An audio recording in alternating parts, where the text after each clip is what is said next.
Assalamualaikum warahmatullahi wabarakatuh. Berjumpa lagi dengan saya, Ria Setianingsih, JGP Angkatan 10. Berikut video aksi nyata modul 1.4 tentang diseminasi budaya positif yang telah saya laksanakan di SD Negeri 05 Telagasana, Kabupaten Pemalang.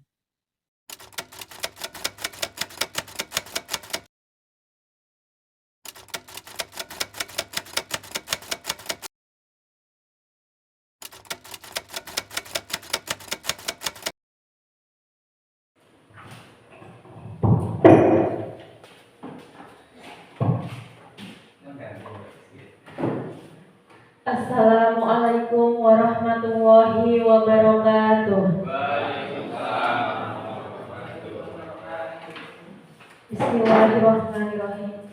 Alhamdulillahirabbil alamin wa bihi nasta'in ala umuri dunya waddin. Wassalatu wassalamu ala asrofil anbiya'i wal mursalin wa ala alihi wa sahbihi ajmain. Amma ba'du. Yang terhormat Ibu Kepala Sekolah SD Negeri 05 Telagasana, yang saya hormati Bapak Ibu Guru beserta staf karyawan SD Negeri 05 Telagasana, dan yang saya banggakan Bapak Ibu peserta calon guru penggerak angkatan 10. Pertama, marilah kita panjatkan puja-puji syukur kehadirat Allah Subhanahu wa Ta'ala. Berkat limpahan rahmat dan karunia-Nya, pada hari ini kita dapat berkumpul di tempat ini tanpa suatu halangan apapun dalam rangka diseminasi budaya positif CGP Angkatan 10 Kabupaten Pemalang di SD Negeri 05 Telagasana. Kedua, sholawat salam semoga selalu tercurahkan kepada Nabi Agung Muhammad SAW. Semoga kelak kita mendapatkan syafaatnya di hari kiamat. Amin Allahumma amin. Bapak Ibu yang saya hormati, untuk menyingkat waktu, izinkan saya untuk membacakan susunan acaranya. Acara yang pertama pembukaan. Acara yang kedua menyanyikan lagu Indonesia Raya. Acara yang ketiga sambutan kepala sekolah. Acara yang keempat penyampaian diseminasi. Acara yang kelima penutup. Marilah kita awali acara pada hari ini dengan pembacaan basmalah bersama-sama. Bismillahirrahmanirrahim.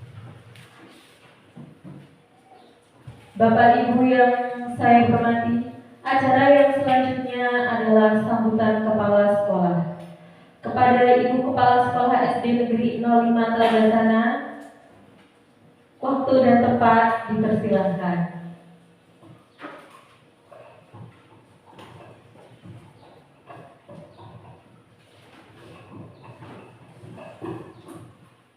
Assalamualaikum warahmatullahi wabarakatuh.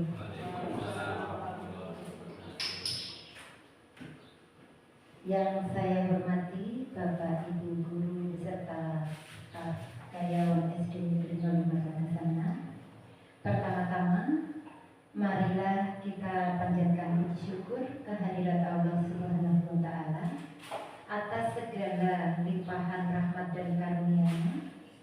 Pada hari ini kita masih diperkenankan untuk bertemu kembali dalam kegiatan diseminasi disiplin positif guru penggerak angkatan 10 untuk Bu Ria Setianingsih dan Bapak Muhammad Fadlur. Yang kedua, sholawat dan salam mari kita haturkan kehadirat junjungan Nabi besar Muhammad SAW yang senantiasa kita nantikan syafaatnya di yaumil akhir nanti. Amin. Pada kesempatan ini kita sedang melaksanakan kegiatan diseminasi disiplin positif untuk mensupport kegiatan calon guru penggerak angkatan 10 Kabupaten Pemalang, khususnya Ibu Ria Setianingsih dan Bapak Muhammad Fatur Rahman dari SD Negeri 05 Telagasana. Disiplin positif itu terkait dengan pengendalian diri dan tanggung jawab pribadi untuk membantu siswa dapat mengatur diri dalam menyelesaikan tugas-tugasnya sesuai dengan kesepakatan bersama yang dicapai guru dan siswa di kelas.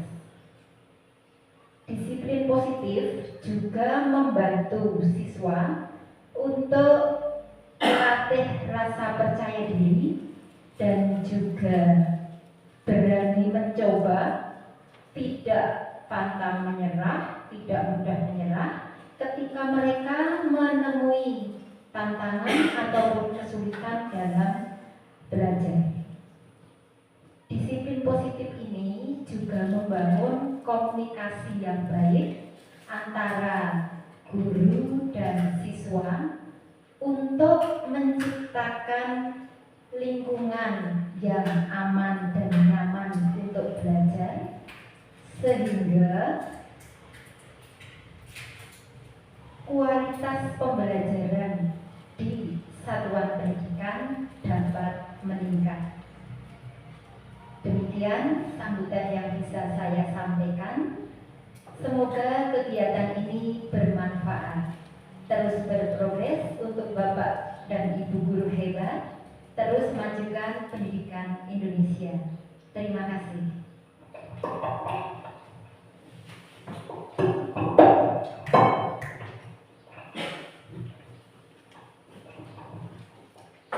Terima kasih kepada Ibu Pujiati SPD SD sebagai Kepala Sekolah SD Negeri 05 Telaga. Acara yang selanjutnya yaitu penyampaian desiminasi. Penyampaian desiminasi yang pertama akan disampaikan oleh Ibu Ria Stianingsih SPDI.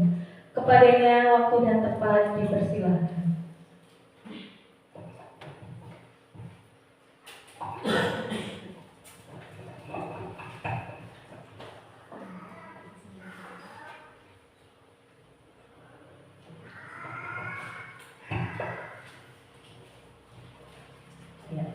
Assalamualaikum warahmatullahi wabarakatuh.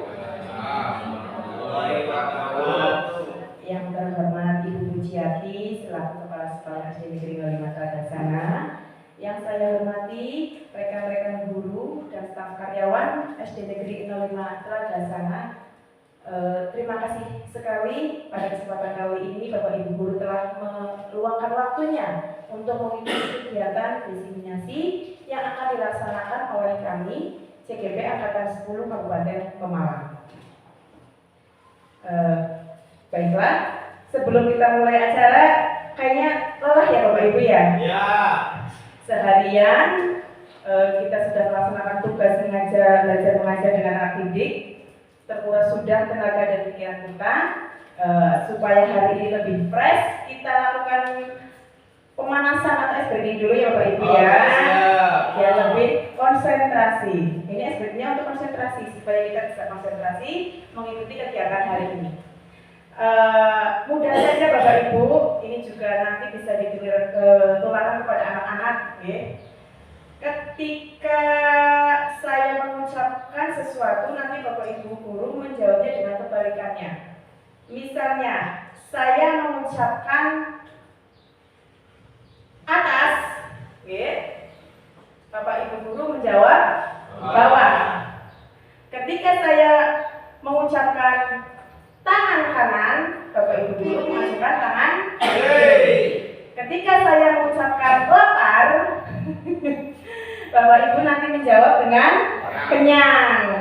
Ya. Ketika saya mengucapkan duduk, berarti Bapak Ibu berdiri. Siap ya?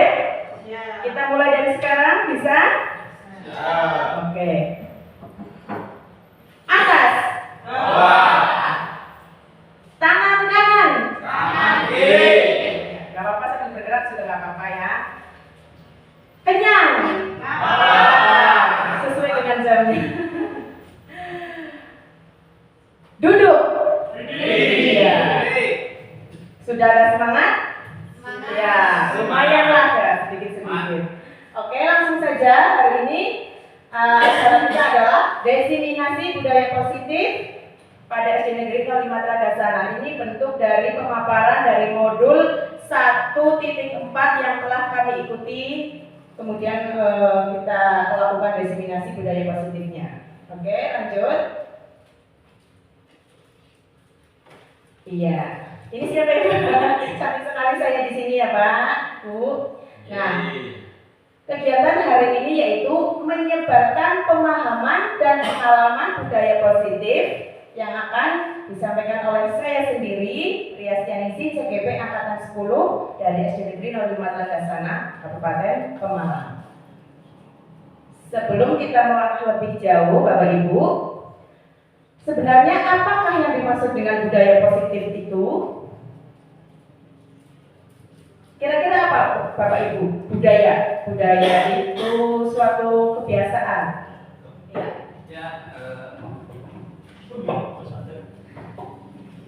Menurut saya budaya adalah kebiasaan-kebiasaan yang sering dilakukan di sekolah ini.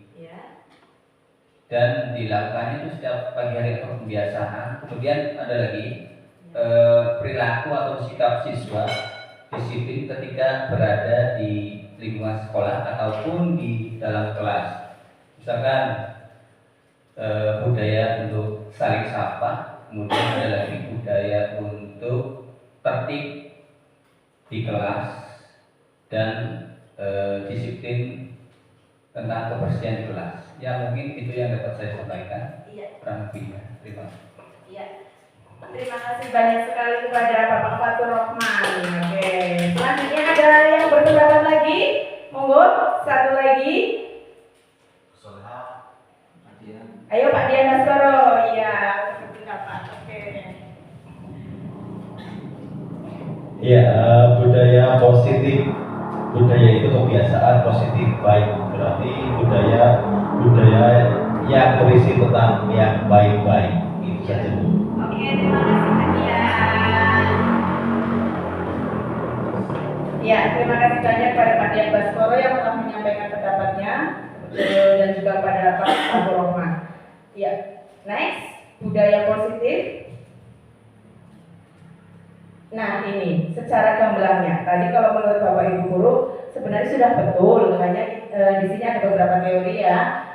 Budaya positif itu adalah perwujudan dari nilai-nilai atau keyakinan universal yang diterapkan di sekolah. Budaya positif dapat mendorong murid untuk mampu berpikir, bertindak, dan mencipta sebagai proses memerdekakan dirinya sehingga murid mampu mandiri dan bertanggung jawab. Betul tadi kata Pak Dian, budaya positif itu kebiasaan yang baik-baik yang bisa kita terapkan kepada peserta didik sehingga nantinya diharapkan peserta didik tersebut menjadi pribadi yang bertanggung jawab untuk dirinya sendiri terutama dan juga untuk lingkungan sekitar. Oke. Nah, untuk yang selanjutnya konsep dari inti budaya positif sendiri itu apa saja? Yang pertama ada perubahan paradigma belajar, kemudian disiplin positif, yang ketiga kebutuhan dasar manusia, yang keempat motivasi perilaku manusia, yang kelima posisi kontrol guru, yang keenam, keyakinan kelas, dan yang ketujuh ada segitiga restitusi. Nah, pada kesempatan kali ini nanti akan kita bahas satu persatu Bapak Ibu guru dari 7 poin itu. Ya. Oke, selanjutnya pembelajaran dengan paradigma baru. Ini seringkali kita dengar ya. Apa sih itu paradigma baru pada kurikulum Merdeka?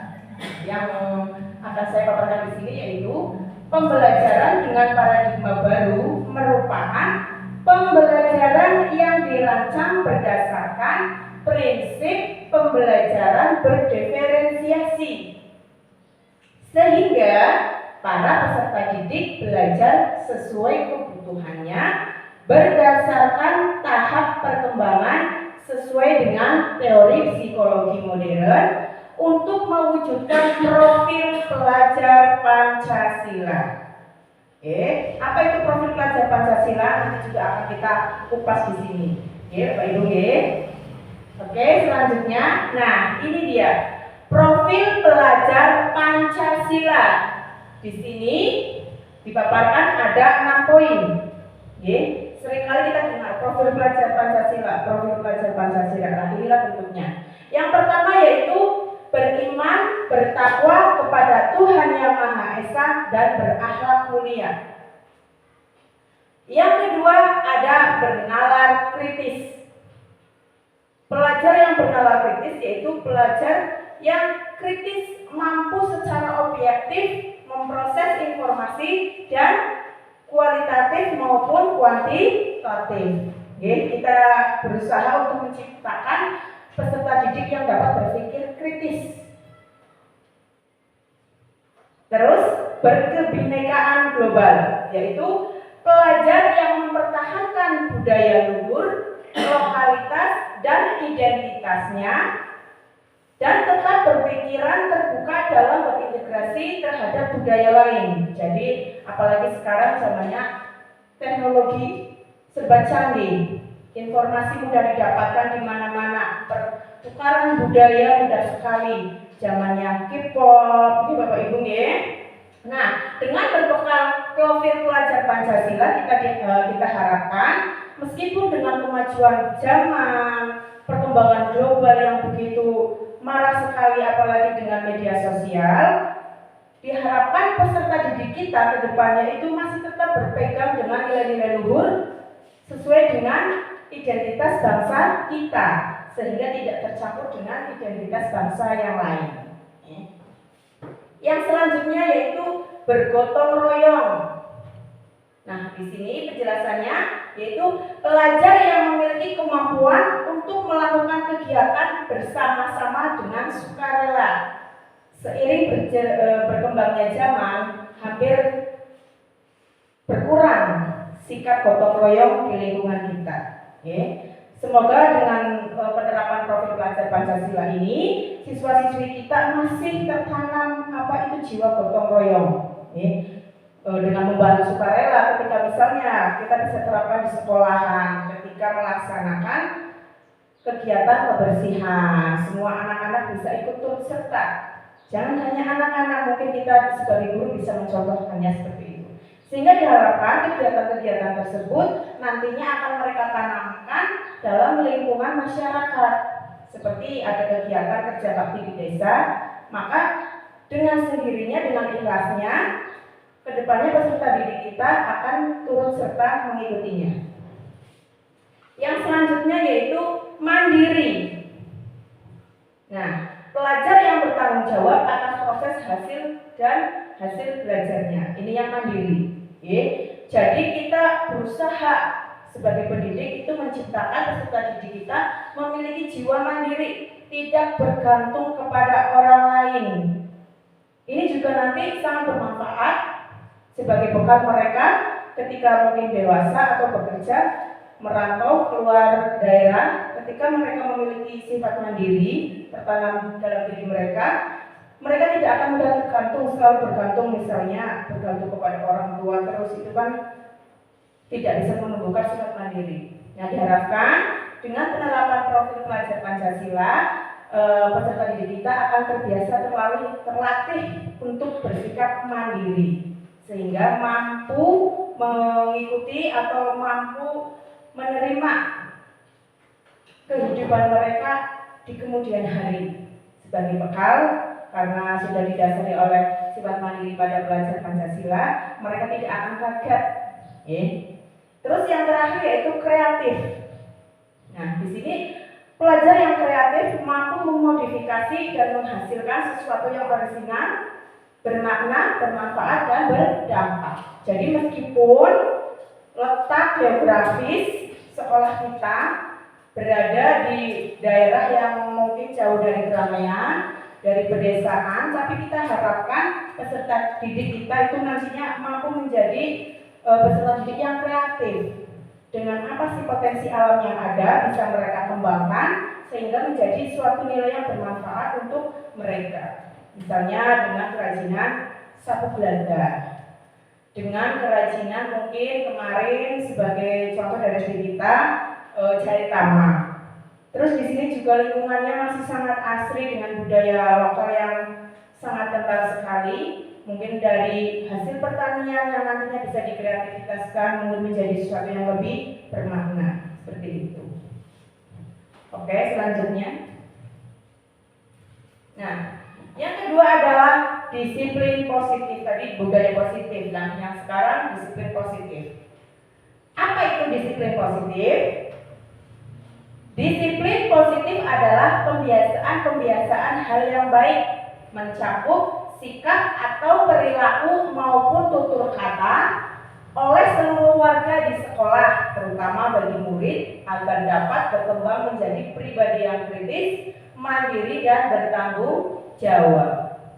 Nah, sebagai pendidik, tujuan kita adalah menciptakan peserta didik yang memiliki disiplin diri, sehingga mereka berperilaku mengacu pada nilai-nilai kebajikan universal dan memiliki motivasi dalam diri menuju perubahan perilaku ke arah yang lebih baik. Nah, ini disiplin positif yang selama ini kita tahu. Kalau kita mendengar kata disiplin itu suatu pengekalan ya Bapak Ibu ya. Harus disiplin, adanya suatu paksaan. Lalu bagaimana disiplin positif itu nanti bisa terbentuk tetapi tidak menimbulkan kepaksaan? Nah, nanti akan kita bahas ya. Oke, selanjutnya. Yang selanjutnya yaitu kebutuhan dasar manusia. Ketika kita berbicara kebutuhan dasar, berarti kita secara tidak langsung menyinggung hal-hal pokok yang harus terpenuhi ya. Nah, kira-kira apa saja kebutuhan dasar pokok manusia yang paling utama? Makan. Iya betul, makan itu pokok. Kalau kita tidak makan, tidak bisa mengikuti aktivitas sehari-hari dengan baik. Terus sandang, papan, pendidikan, kesehatan, terus kasih sayang. Kadang kita ketika tidak diterima di suatu tempat, kita merasa tidak dibutuhkan ya. Padahal itu bentuk dari kebutuhan dasar. Nah, kebutuhan dasar manusia merupakan suatu yang kita lakukan untuk mendapatkan apa yang kita inginkan. Seluruh tindakan yang kita lakukan memiliki tujuan. Semua usaha terbaik yang kita lakukan agar kebutuhan dasar kita terpenuhi dengan baik. Misalkan kebutuhan dasar kita tidak terpenuhi, pasti hampir setiap orang akan bekerja keras bagaimana caranya kebutuhan dasar tersebut terpenuhi. Anak didik juga seperti itu Bapak Ibu guru, memiliki kebutuhan dasar yang harus dipenuhi. Contoh misalnya kebutuhan dasar anak didik misalnya tidak membawa alat tulis. Kalau mereka berpotensi masih positif, tentunya akan meminjam kepada teman. Tapi ketika muncul perilaku negatif, mungkin peserta diri tersebut akan melakukan dengan berbagai cara. Contohnya dengan mengambil pensil teman secara diam-diam. Sebab apa? Suatu cara untuk melengkapi kebutuhan dasar dia karena tidak membawa pensil. Itu sebagai contohnya. Terus contohnya kebutuhan dasar kasih sayang. Ketika seorang peserta didik itu membutuhkan kebutuhan dasar berupa kasih sayang, mereka akan terus berusaha bagaimana caranya biar saya mendapat perhatian dari seorang guru. Bagaimana caranya biar saya mendapatkan kasih sayang dari seorang guru. Ketika nilai positif yang tertanam, apa yang akan mereka lakukan? Mungkin mereka akan lebih rajin, lebih aktif untuk mengikuti pembelajaran. Tetapi ketika nilai negatif yang timbul dari diri mereka, mereka akan cenderung melakukan mungkin sifat-sifat yang terlihat menonjol, nakal, mungkin seperti itu dengan berbuat nakal, berbuat onar, mungkin akan lebih diperhatikan oleh guru. Nah, ini kebutuhan dasar yang akan kita bahas nanti ada 5. Yang pertama, bertahan hidup. Kebutuhan dasar sebagai kebutuhan untuk bekal hidup. Ya, seperti tadi yang disebutkan, yaitu ada makanan, pakaian, tempat tinggal, keamanan, dan kesehatan. Itu bentuk kebutuhan dasar bertahan hidup. Kenapa disebut kebutuhan dasar bertahan hidup? Karena kalau kita tidak makan secara logika, kita nanti akan sakit. Dampak buruknya mungkin akan meninggal dunia seperti itu kan. Nah, jadi kita tidak boleh menyepelekan makan. Ini kebutuhan yang paling utama, kebutuhan bertahan hidup. Karena dengan bertahannya hidup, kita akan bisa mengikuti semua kebutuhan yang harus kita lakukan. Dengan makan, kita bisa bekerja, kemudian bisa membeli pakaian. Logikanya seperti itu. Terus yang kedua ada kasih sayang dan rasa diterima. Ini juga merupakan kebutuhan dasar manusia, tidak hanya peserta didik. Kita semua sebagai orang dewasa, sebagai pendidik juga pasti membutuhkan ini, kasih sayang dan rasa diterima. Ya, rasa diterima, diperdulikan, berbagi, kerjasama, dan menjadi bagian dalam kelompok. Contohnya dalam lingkungan sekolahan kita. Ketika ada salah satu atau dua yang merasa terkucilkan, pasti mereka merasa tidak dipedulikan, kasih sayangnya tidak terpenuhi, seperti itu. Nah, di rumah tangga juga sama, dalam keluarga kita sebagai orang tua, jangan sampai anak-anak kita di rumah itu merasakan kekurangan kebutuhan dasar sebagai manusia. Kita harus berupaya memberikan kebutuhan dasar bertahan hidup, kebutuhan kasih sayang, sehingga mereka merasa menjadi orang-orang yang bermanfaat, orang-orang yang berguna dan diterima. Yang ketiga ada penguasaan kebutuhan dasar dalam bentuk penguasaan. Apa itu? Harga diri, keinginan untuk dianggap, memimpin, berprestasi, diakui dan didengar. Ketika kita dapat memiliki penguasaan, misalnya kita mampu melakukan sesuatu, menguasai suatu hal, itu juga merupakan kebutuhan dasar manusia. Oh, ketika saya bisa melakukan, misalnya dalam arti di sini menguasai, misalnya sebagai pedagang mampu berdagang dengan baik, sebagai guru bekerja dengan baik, secara tidak langsung kita dapat memimpin, memiliki prestasi. Nah, dengan seperti itu kita akan merasa kebutuhan kita terpenuhi, kebutuhan penguasaan. Oh, saya sudah bisa ini, oh saya sudah bisa itu, seperti itu. Begitu juga dengan peserta didik kita.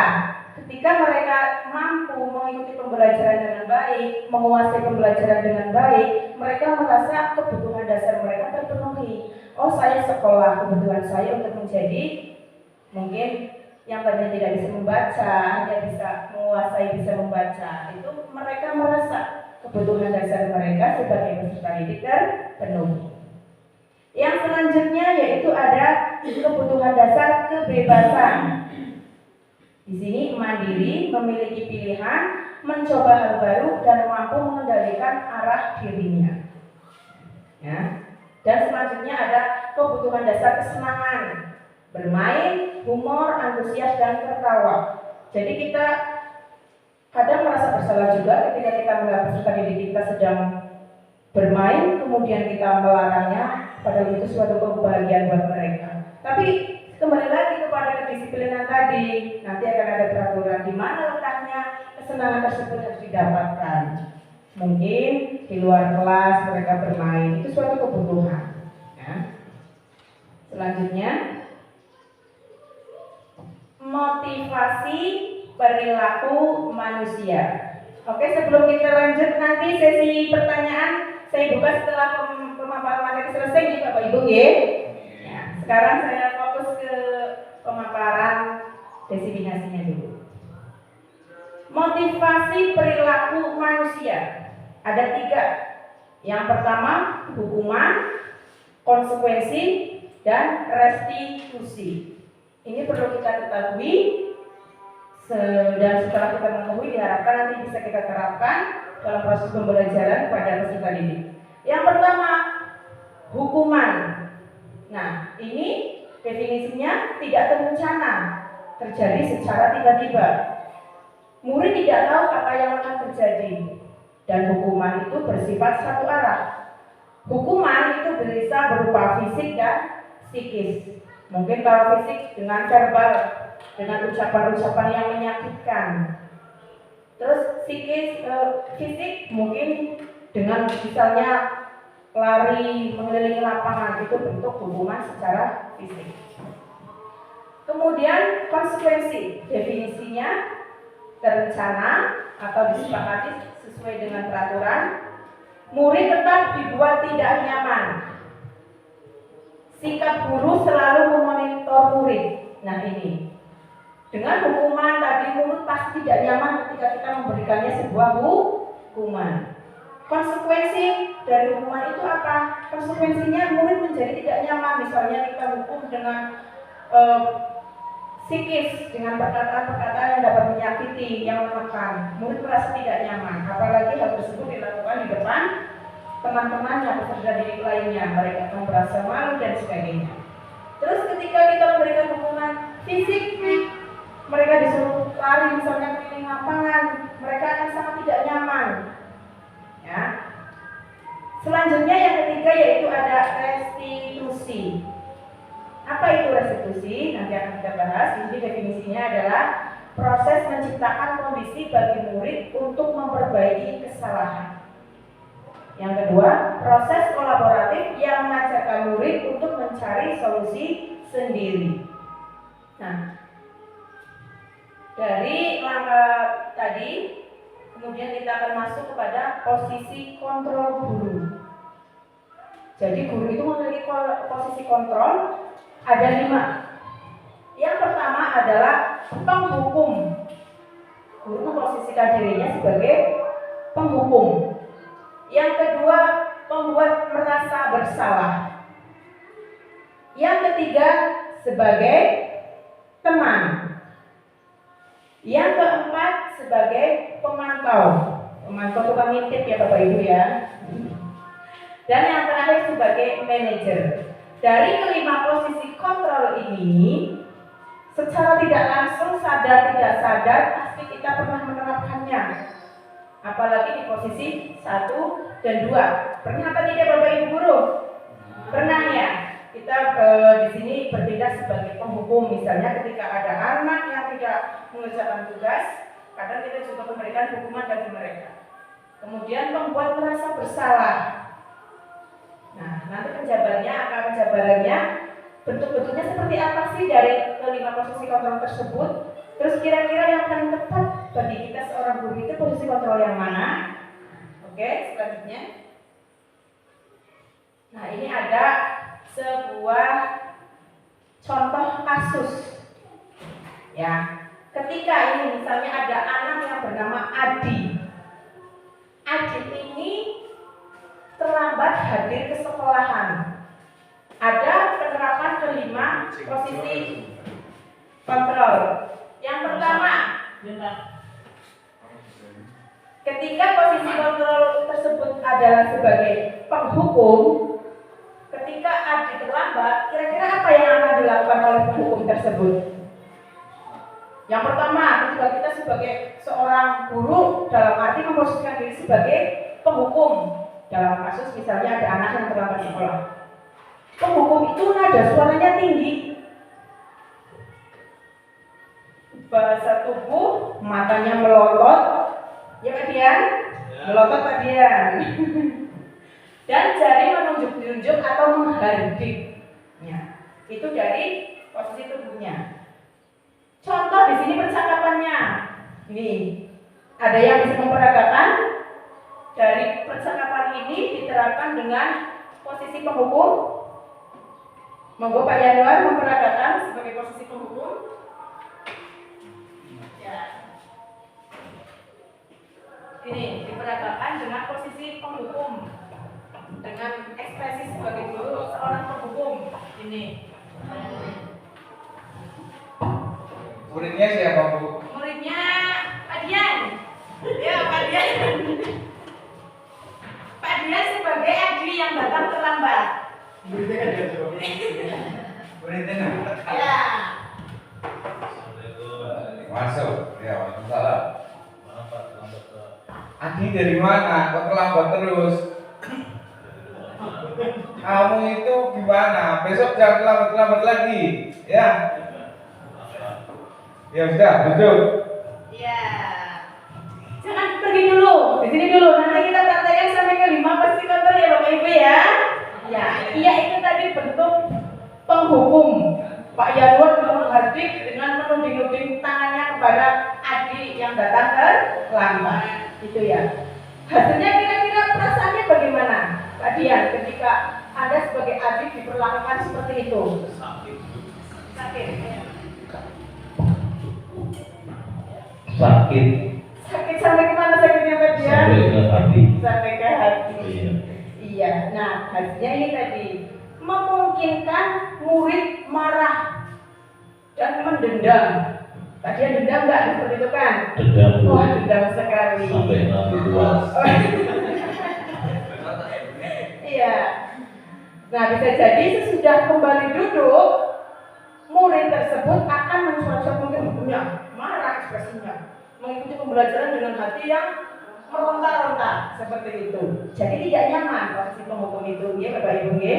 Tapi selama ini saya pribadi secara tidak langsung kadang pernah melakukan seperti itu. Diharapkan setelah pembelajaran hari ini kita bisa merubahnya perlahan-lahan menjadi yang lebih baik. Oke, selanjutnya kita praktekkan posisi kontrol yang kedua sebagai teman, bestie. Nah, ini ada dampak baiknya juga ada dampak buruknya.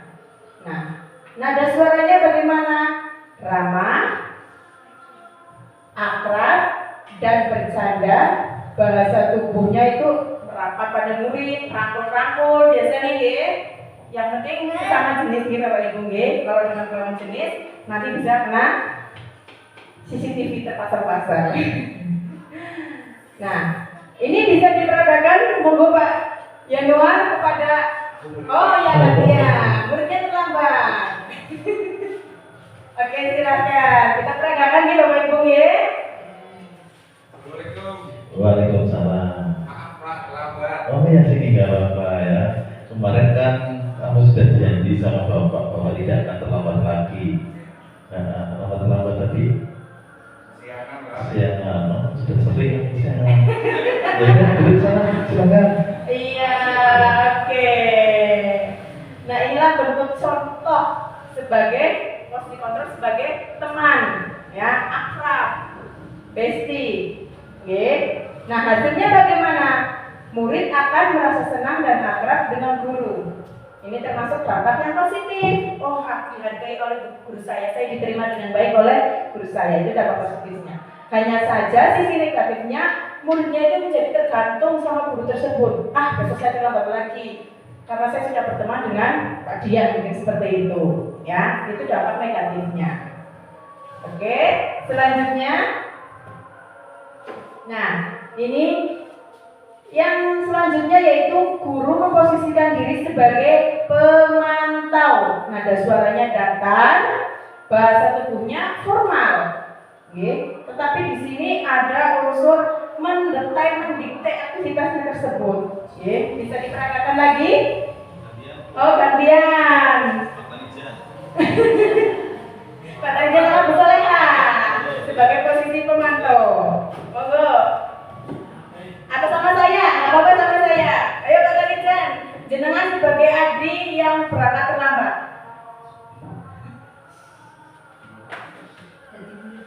Iya.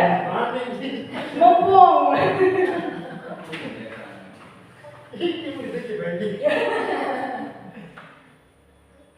Ya, silakan. Assalamualaikum. Waalaikumsalam. Adi, tahukah kamu kira-kira jam berapa sekarang? Sudah jam setengah 8. Nah, berarti kamu terlambat berapa menit? 30 menit. Nah, apakah kamu sudah tahu konsekuensinya seperti apa? Seharusnya datang ke sekolah itu minimal jam 7:15. Oke. Nyaman di sekolah. Iya, betul. Berarti besok jangan diulangi lagi seperti itu ya. Insyaallah. Oke, silakan masuk ke kelas dan mengikuti pembelajaran. Nah itu, pemantau itu berarti ada unsur mengingatkan waktu, kegiatan, kebiasaan yang diingatkan, hal positifnya. Jadi pemantau kayak ngintip tukang dikten itu baik. Hasilnya apa? Muridnya itu memahami konsekuensi yang harus dijalankan. Tadi konsekuensinya contohnya, oh berarti saya tidak akan terlambat lagi seperti itu. Oke. Terus tadi kesalahan misalnya di sini ada ketika terlambat melanggar peraturan ada konsekuensinya. Contoh ketika sudah membuat keyakinan keras, oh saya terlambat berarti saya harus mengerjakan tugas. Seperti itu ya. Nah, di sini guru tidak menunjukkan suatu emosi yang berlebihan. Tidak seperti tadi pada saat sebagai penghukum. Terus tidak juga membuat merasa bersalah. Nanti akan kita bahas tadi kelewatan yang membuat merasa bersalah, ya. Nah, murid tetap dibuat tidak nyaman karena apa? Mereka harus tinggal di kelas pada waktu jam istirahat. Contohnya tadi karena terlambat, mereka ingat oh ketika saya terlambat saya harus mengerjakan tugas di jam istirahat. Padahal teman-teman yang lain sedang istirahat. Mereka akan tidak nyaman. Oke, selanjutnya. Nah, sebelum masuk ke manajer, tadi sempat terlewat. Yang satu adalah posisi kontrol sebagai guru, sebagai pembuat merasa bersalah kepada peserta didik. Nah, ini juga kadang tanpa sadar kita melakukannya. Contohnya ada anak terlambat. Kenapa kamu terlambat? Misalnya seperti itu. Karena kesian Bu Guru. Kamu tahu kan kalau kamu terlambat nanti karena sudah terlalu sering nanti guru yang dimarahi kepala sekolah. Si anak akan merasa bersalah. Oh iya, gara-gara saya terlambat, guru jadi dimarahi kepala sekolah. Kadang dalam kehidupan sehari-hari, dalam kepada anak kita mungkin juga pernah kita lakukan di Bapak Ibu membuat merasa bersalah. Contohnya, kenapa sih kamu setiap hari membuat misalnya nakal kepada temannya, ibu jadi malu sama tetangga. Itu membuat anak tersebut merasa bersalah, psikisnya terganggu. Oh, gara-gara itu dia merenung. Nah, itu juga kurang tepat posisi tersebut. Ini lanjut saja ya. Lanjut. Oke. Posisi yang kelima, posisi kontrol seorang guru yaitu sebagai manajer. Nada suaranya tulus, bahasa tubuh tidak kaku, kemudian mendekat ke murid. Nah, contoh di sini. Adi, apakah kamu mengetahui jam berapa sekolah dimulai? Nah, Adi akan menjawab, oh ya tahu Pak, jam 7. Terus guru kemudian bertanya lagi, ya, kamu terlambat. Kira-kira bagaimana kamu akan memperbaiki masalah ini? Terus Adi bisa menjawab, saya bisa menanyakan teman saya Pak untuk mengejar tugas yang tertinggal. Terus guru juga memberikan tanggapan lagi. Baik, itu bisa dilakukan. Apakah besok akan ada masalah untuk kamu agar bisa hadir tepat waktu ke sekolah? Tidak Pak, saya bisa hadir tepat waktu. Baik, saya hargai usahamu untuk memperbaiki diri. Nah, bagaimana perasaan murid yang diperlakukan seperti ini kira-kira? Coba next perasaannya bagaimana ketika kita memperlakukan murid seperti itu? Tentunya murid akan merasa lebih nyaman dibandingkan posisi kontrol yang lain tadi. Dampak positifnya lebih banyak, murid juga akan lebih nyaman. Nah, ini pada posisi manajer, suara guru sebaiknya itu tulus, tidak perlu marah-marah, ya, tidak perlu meninggikan suara, apalagi sampai menunjuk-nunjuk kepada murid. Nah, posisi guru atau orang tua dengan posisi manajer itu akan lebih tepat diterapkan daripada kelima posisi kontrol yang telah tadi saya sebutkan. Nah, dengan posisi manajer, guru akan mengembalikan tanggung jawab pada murid untuk mencari jalan keluarnya sendiri. Oh, kenapa kamu terlambat? Apa yang harus kamu lakukan ke depan setelah kamu melakukan kesalahan ini? Jadi murid itu akan berpikir kritis, akan mencari solusi dari permasalahan yang mereka lakukan. Oh, berarti saya tidak akan bermain game lagi sepanjang malam. Contohnya seperti itu. Oke, lanjut. Nah, Ini contoh lain penerapan 5 posisi kontrol guru. Ini pada kasus misalnya ketika pembelajaran atau ujian, ada murid yang mencontek jawaban teman. Ketika guru itu sebagai penghukum akan langsung memanggil siswa tersebut. Contohnya, ketika kita melihat siswa yang sedang mencontek akan langsung dipanggil. Hai Ali, ayo sini maju ke depan, berdiri sebelah kaki, kamu tadi mencontek punya teman. Padahal itu sebuah larangan, misalnya seperti itu. Ayo berdiri dengan satu kaki di depan kelas. Itu berupa bentuk fisik dan psikis juga. Fisiknya dia akan kecapean karena berdiri dengan satu kaki. Psikisnya dia akan merasa malu karena diperlakukan atau dihukum di depan teman-temannya. Yang kedua yaitu membuat merasa bersalah. Contoh ini. Kesekian kali ibu sudah ingatkan kamu, senang ya melihat ibu terusan bertindak seperti ini. Anak menjadi merasa bersalah. Oh, apakah dengan seperti ini saya telah berbuat salah pada bu guru? Misalnya seperti itu. Saya dianggap senang ketika berbuat seperti ini bu guru. Ya. Terus selanjutnya, nah, yang selanjutnya yaitu posisi kontrol sebagai guru. Contoh pada kasus yang tadi, murid mencontek. Contohnya tadi, ayo dong kamu kerjakan sendiri soal ujiannya, oke? Nah, seperti itu. Ada bahasa lebih familiar, lebih kebestian, menganggap muridnya sebagai teman. Ya. Terus yang terakhir ada posisi pemantau. Contoh ungkapannya yaitu, kamu sudah melakukan kesalahan dan sudah mengetahui konsekuensinya. Sekarang selesaikan dan kerjakan sendiri. Itu dipantau oleh guru-guru sebagai pemantau. Ya. Cuma dari kelebihan posisi kekurangan dari pemantau ini kadang murid merasa kurang nyaman. Oh, saya kok dipantau terus sama guru seperti itu. Nah, selanjutnya ada posisi manajer. Nah, kira-kira langkah apa ketika kita memposisikan diri sebagai manajer? Ungkapan apa yang harusnya kita ungkapkan ketika terjadi kasus seperti di atas? Ya, mungkin ungkapan yang bisa kita lakukan, misalnya seperti ini. Apakah kamu tahu kesalahanmu? Keyakinan sekolah apa yang kamu langgar? Dan apa yang akan kamu lakukan untuk kedepannya? Nah, di sini kita mengajak anak untuk berpikir, apa sih kesalahan yang telah saya buat? Terus kedepannya saya harus bagaimana agar kesalahan tersebut tidak terulangi lagi? Nah, itu tadi contoh dari penerapan 5 posisi kontrol seorang guru. Oke, selanjutnya. Nah, ini ada sebuah contoh Bapak Ibu. Ada ungkapan, saya kecewa sekali dengan kamu. Nah, ketika ada ungkapan seperti ini, kira-kira merupakan posisi kontrol yang bagaimana ini Bapak Ibu? Apakah sebagai teman? Apakah sebagai penghukum? Atau sebuah pembuat merasa bersalah? Di sini ada ungkapan saya kecewa sekali dengan kamu. Kira-kira ini posisi kontrol apa?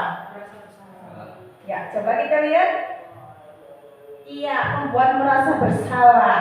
Si anak itu menjadi merasa bersalah. Oh, guru kecewa dengan perbuatan saya. Oke, nah itu tadi. Jadi ketika kita mengungkap seperti itu, oh berarti saya telah melakukan posisi kontrol guru sebagai pembuat merasa bersalah. Oh, berarti ini kurang tepat, seperti itu, ya. Nah, yang selanjutnya, kamu tidak pernah benar melakukannya. Sekarang keliling lapangan 3 kali. Itu kira-kira posisi kontrol yang seperti apa? Iya, hukuman sebagai penghukum. Ketika anak mengerjakan sesuatu tidak sesuai, terus dihukum keliling lapangan. Itu posisi kontrol guru sebagai penghukum.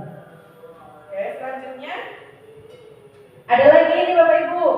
Kira-kira bagaimana kamu akan memperbaiki masalah ini? Itu posisi kontrol apa? Wah ya, hebat, kesolehan. Manajer sudah sangat kompeten sekali, luar biasa ya. Oke, mantap. CGP selanjutnya ya Bu ya. Iya. Ya. Oke, selanjutnya. Nah, ini ada lagi percakapan. Ayolah, lakukan demi bapak atau demi ibu. Ini kira-kira posisi kontrol apa ini? Besti teman, bahasanya itu akrab sekali dengan peserta didik. Baik, ini cuma dampak negatifnya anak tersebut akan merasa tergantung pada kita sebagai pendidik. Saya akan melakukan seperti ini terus karena saya sudah berteman dengan Bapak Ibu guru. Nah, seperti itu ya. Baiknya anak nyaman ketika kita memposisikan anak seperti itu. Nah, yang selanjutnya ini. Kamu terlambat 15 menit. Apakah kamu sudah mengerti konsekuensi yang dilakukan bila terlambat?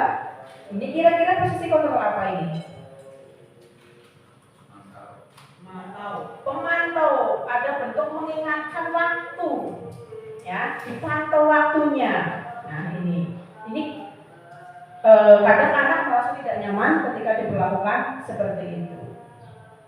Nah, selanjutnya kita akan masuk kepada menu keyakinan kelas. Sudah pernah mendengar Bapak Ibu tentang keyakinan kelas? Ya, sebagian sudah, sebagian belum. Tidak apa-apa, kita belajar bersama pada hari ini. Nah, keyakinan kelas merupakan kesepakatan kelas yang diyakini bersama guru dan murid dengan harapan dapat meningkatkan kedisiplinan murid. Keyakinan kelas itu berupa pernyataan universal dibuat dalam bentuk positif, hal-hal positif dan bersifat abstrak. Keyakinan kelas hendaknya tidak terlalu banyak sehingga nanti mudah diingat oleh peserta didik kita. Ketika mereka sudah mengingat, maka mereka akan mudah melaksanakannya. Tapi kalau kita membuatnya terlalu banyak, maka akan lebih susah untuk diingat. Nah, dalam pembuatan keyakinan kelas, semua warga itu ikut terlibat. Jadi tidak hanya guru yang membuat, kita harus melibatkan semua peserta didik. Keyakinan, kenapa sih keyakinan kelas tidak peraturan kelas? Kira-kira bagaimana Pak Dian bisa menanggapinya?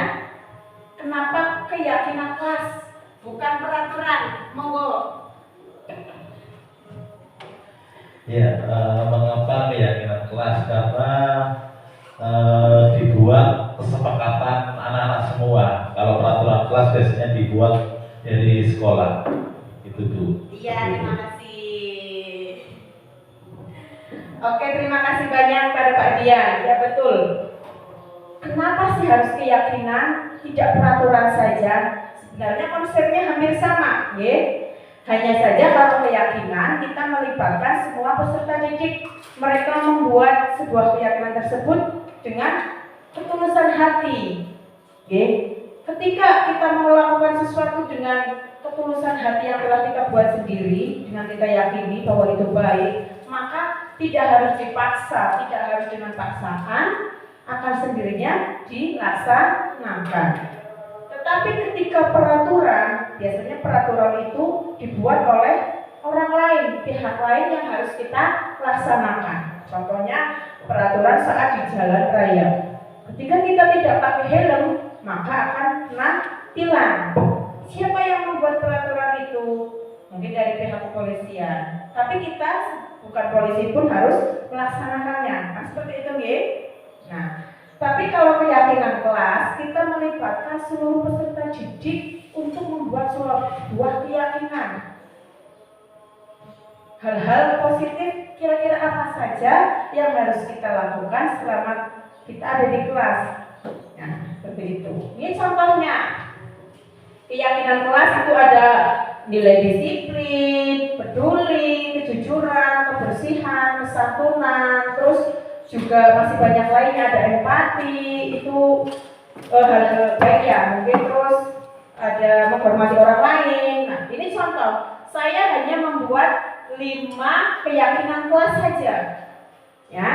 Kenapa cuma 5? Karena mungkin kalau terlalu banyak nanti anak-anak akan lebih susah mengingat. Di sini contoh disiplin, masuk dan keluar kelas tepat waktu, serta menyelesaikan tugas tepat waktu. Ini dibuat oleh siapa? Oleh seluruh peserta didik. Nanti kita praktek nih Bapak Ibu ya. Nanti kita praktek membuat keyakinan kelas pada hari ini misalnya, ya. Nanti kita semua akan praktek. Terus ada peduli, nah mengerjakan ulangan dengan jujur, itu bentuk dari nilai kejujuran. Jadi keyakinan kelas itu mengandung nilai-nilai kebajikan universal, nilai-nilai baik, hal-hal baik. Terus misalnya membuang sampah pada tempatnya itu bentuk dari nilai kebajikan, kebersihan. Seperti itu, ya. Bagaimana kalau kita langsung praktek saja, ya? Praktek latihan membuat keyakinan kelas. Nah.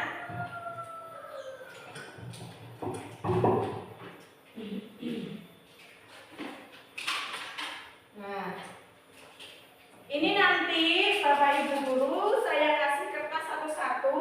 Nanti silakan tulis keyakinan kelas apa sih yang harus saya terapkan dalam pembelajaran misalnya. Okay? Satu saja nggak apa-apa. Terserah hal-hal baik yang bagaimana. Okay?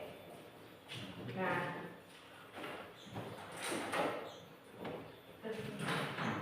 sudah ada. Tuh. Contoh keyakinan kelas satu saja. Tidak usah turun-turunan. Monggo Pak Tarijan. Budaya, iya, budaya juga.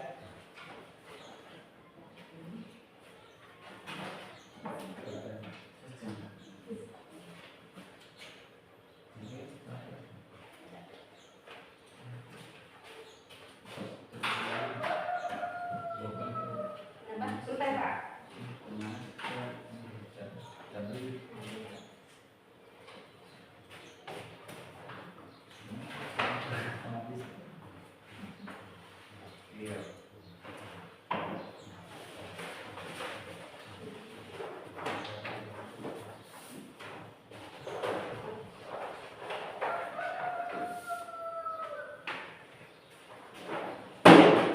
Oh, di sini aja di dapur saja di Bapak Ibu ya. Biar lebih mudah.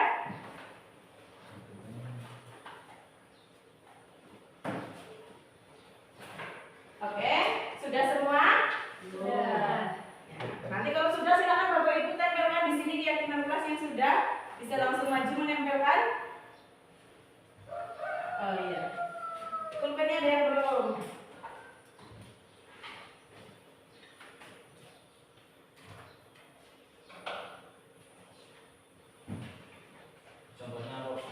Contohnya keyakinan kelas di sini. Tadi ada misalnya masuk dan keluar kelas tepat waktu. Itu hal-hal yang baik. Misalnya tentang kebersihan apa ya kira-kira yang harus saya lakukan seperti itu. Oke, oke bisa langsung ditulis nanti di Mas. Oke sudah, dia. Oke.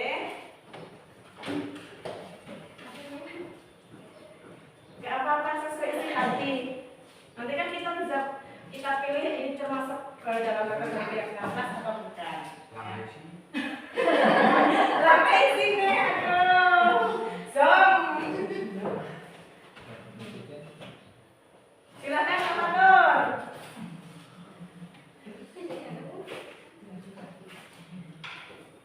Ya.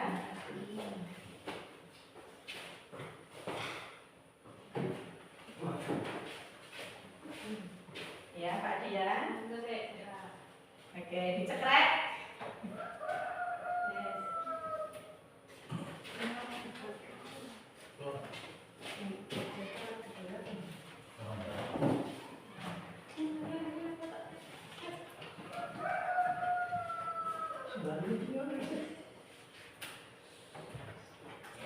Boleh makan ini.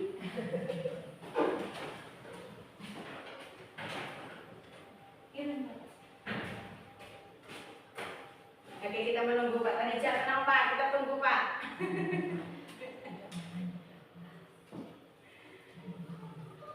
Ini sudah ada 6.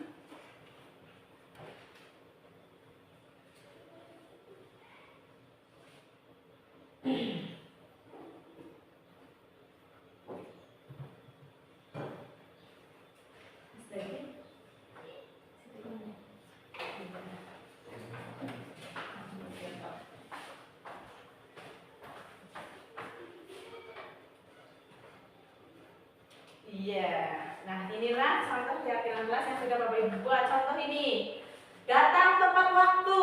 Nah ini bagian dari nilai apa? Kedisiplinan. tidak boleh berkata kasar. Ya, berarti bagian dari menghormati orang lain. Nilai universalnya dan lain sebagainya. Kira-kira seperti itu nih Bapak Ibu ya. Jadi monggo mungkin setelah ini kita bisa mempraktekannya, membuat keyakinan kelas pada kelas masing-masing. Mungkin bisa mulai besok atau minggu depan. Seperti itu ya Bapak Ibu ya. Ya, oke lanjut. Nah, ini contoh penerapan keyakinan kelas yang sudah kemarin saya peragakan dengan peserta didik. Saya melibatkan semua peserta didik untuk membuat keyakinan kelas. Jadi keyakinan itu tidak hanya saya yang membuat, cuma semua membuat, terus kita paparkan satu persatu untuk disepakati. Sekali lagi, keyakinan kelas itu dibuat oleh kesepakatan bersama. Oke, lanjut.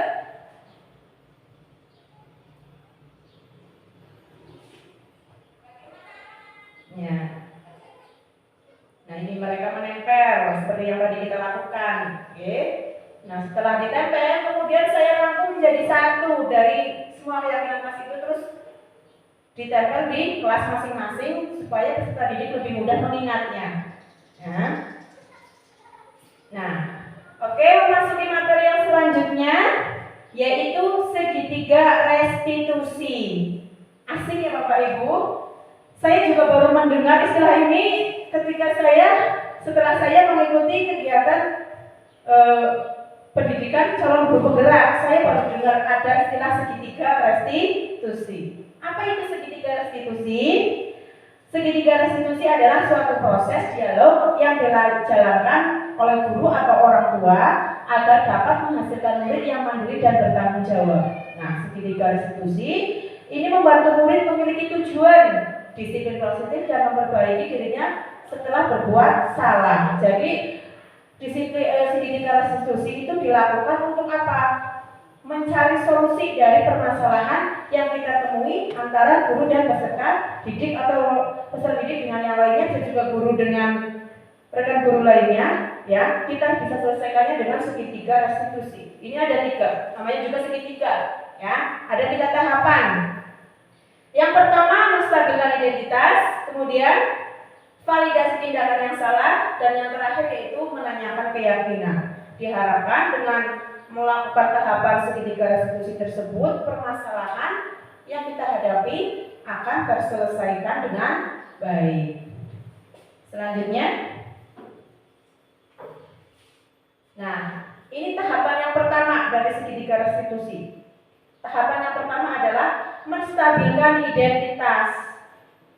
Nah, contoh percakapan atau kosakata menstabilkan identitas yaitu yang pertama kalimatnya berbuat salah itu manusiawi. Kemudian tidak ada manusia yang sempurna. Kemudian Bapak Ibu guru juga pernah melakukan seperti itu. Nah, ini contoh dalam kasus misalnya kita menjumpai permasalahan kepada peserta didik. Ya, terus Bapak Ibu guru tidak mencari tahu siapa yang salah dan siapa yang benar, tapi akan mencari solusi dari permasalahan ini. Oke, selanjutnya ada validasi tindakan yang salah. Jadi setelah tahapan yang pertama, kita masuk ke tahapan yang kedua. Apa itu validasi tindakan yang salah? Contohnya ini, kamu pasti punya alasan kenapa kamu melakukan itu. Nah, terus yang lain juga ada. Padahal kamu bisa melakukan yang lebih buruk dari ini ya. Itu contoh percakapannya atau kata-kata yang sebaiknya kita ungkapkan kepada peserta didik. Oke, lanjut. Yang terakhir ini, menanyakan keyakinan. Setelah kita melakukan 2 hal tadi, kemudian kita melakukan hal yang ketiga, yaitu apa? Menanyakan keyakinan. Yang pertama, apa keyakinan kelas kita? Terus nilai-nilai apa yang telah kita sepakati? Jadi di dalam keyakinan itu kita mengingatkan peserta didik nilai-nilai positif yang telah kita sepakati bersama itu apa? Nah, ini kemarin ada contoh penyelesaian contoh kasus. Ada kasus yang pertama.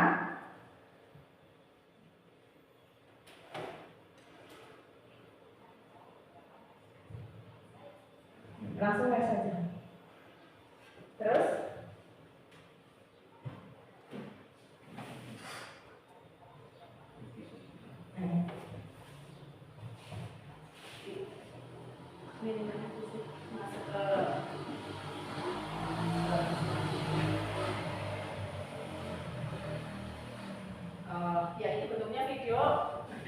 saya rangkum dari awal sampai akhir Bapak Ibu. Kemarin saya ditarik sebentar juga nggak apa-apa Mas. Yang tadi yang 47. Iya. Digeret nggak apa? Ditarik. Nah ini kemarin saya mempraktekkan ada sebuah kasus, misalnya contohnya ketika ada anak yang mencontek ketika ujian berlangsung. Saya coba menerapkan dengan menggunakan konsep segitiga restitusi. Dari yang awal validasi tindakan yang salah, ya. Terus juga dengan tahap terakhir yaitu menanyakan keyakinan. Ya, kira-kira seperti itu ya Bapak Ibu. Bagaimana bisa diterima materi hari ini? Oke, sebelum saya akhiri, saya buka pertanyaan. Monggo Bapak Ibu yang mau bertanya. Oke, Bu Kristiawati. Baik, terima kasih kesempatannya. Saya Kristiawati akan bertanya, bagaimana cara menggunakan sisi 3 dari segitiga restitusi, yaitu menanyakan keyakinan. Oh, yang sisi 3 tadi ya? Ya. Yaitu kalau menurut saya, sisi ketika restitusi tersebut bisa terlaksana itu dengan cara menggali nilai-nilai yang diyakini oleh peserta didik dan juga guru yang telah kita buat. Mungkin contohnya tadi ketika kita sudah menerapkan keyakinan kelas. Yang pertama mungkin keyakinan kelas, datang tepat waktu. Ketika ada anak yang datang terlambat, dalam tahap ketiga kita akan menanyakan kepada anak, ya, apakah kamu masih ingat keyakinan kelas yang kita buat? Oh iya Bu Guru, saya ingat. Karena anak itu merasa terlambat. Saya ingat. Ingatnya bagaimana? Tidak boleh datang terlambat Bu Guru. Nah, seperti itu, harus tepat waktu. Oh, berarti caranya dengan begitu kita gali nilai-nilai kebajikan universal, keyakinan yang telah kita sepakati bersama. Mungkin seperti itu Bu Dea, bisa diterima? Bisa, terima kasih. Oke. Ya, selanjutnya satu lagi. Oh, yang Pak Dian Baskoro. Satu lagi ya. Ya, terima kasih Bu Lia, pembelajarannya sangat menarik sekali. Ada satu pertanyaan. Iya Pak. Ya. Apakah penerapan segitiga restitusi bersifat wajib dalam penyelesaian setiap permasalahan? Itu Bu, terima kasih. Oke. Wajib atau tidak? Iya, terima kasih banyak. Pertanyaan yang bagus sekali nih Bapak Ibu ya. Apakah wajib ketika kita menyelesaikan sebuah masalah itu harus dengan segitiga restitusi? Sebenarnya itu tidak diwajibkan Bapak Ibu guru, ya. Hanya saja itu diyakini sebagai langkah atau cara yang terbaik. Kenapa dianggap seperti itu? Karena dengan menggunakan segitiga restitusi tersebut, kita akan memberikan kenyamanan kepada peserta didik. Ya. Ketika anak sudah dibuat nyaman, maka akan lebih mudah mereka mengakui kesalahannya dengan tidak akan mengulangi kesalahan tersebut lagi tanpa adanya sebuah paksaan. Jadi sekali lagi itu, yang terpenting adalah kenyamanan. Gurunya nyaman, muridnya nyaman. Ya. Dari pemaparan tersebut yang pernah saya paparkan tadi, hal yang paling utama kita sebagai seorang pendidik yaitu adalah kita harus bisa mengelola emosi diri kita sendiri. Jadi, jangan sampai kita menghadapi permasalahan dengan peserta didik dengan penuh emosi, apalagi ketika ada permasalahan di luar lingkungan sekolah, mungkin permasalahan dari rumah, dari lingkungan masyarakat, terus kita bawa ke sekolahan, itu sebaiknya jangan deh. Jadi langkah yang terpenting oleh kita harus kita lakukan sebagai peserta didik seorang guru adalah kita harus mampu mengelola diri kita sendiri, harus mampu mengontrol emosi kita sendiri. Seperti itu ya Bapak Ibu ya. Bagaimana bisa diterima materi hari ini Bapak Ibu? Ya, saya harapkan setelah adanya kegiatan diseminasi hari ini, selanjutnya bisa kita terapkan bersama, bukan hanya Bapak Ibu guru saja. Saya juga harus bisa menerapkan, ya. Bisa kita terapkan bersama dalam lingkungan sekolah kita, sehingga kita dapat menciptakan kemerdekaan belajar, memberikan kenyamanan kepada peserta didik. Oke, sekian dari saya, kurang lebihnya mohon maaf. Sudah tentu banyak kurangnya. Adapun beberapa nilai manfaat semoga bisa diterima dengan baik. Adapun kekurangnya tak lebih dan tak kurang saya juga masih belajar di sini. Ya. Assalamualaikum warahmatullahi wabarakatuh.